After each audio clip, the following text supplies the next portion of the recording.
Hey guys, today I'm going to show you where the radiator fan fuse and radiator fan low and radiator fan high relays are located on this 2006 Dodge Durango. If this video is helpful, can you smash that thumbs up button and leave a comment down below for the YouTube algorithm? Really helps out a lot. So we need to pop our hood. We're going to open this relay fuse box right here. So we're going to lift on these two tabs and lift. Our radiator fan fuse is this 40 amp box fuse right here. So it's a 40 amp box fuse. And then our radiator fan high relay is this relay right here. And our radiator fan low speed relay is this relay right here.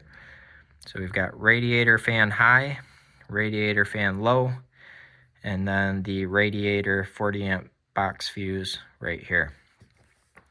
So I hope this video is helpful to you. If it was, smash that thumbs up button, leave a comment down below for the YouTube algorithm. Thank you for watching and have a good one.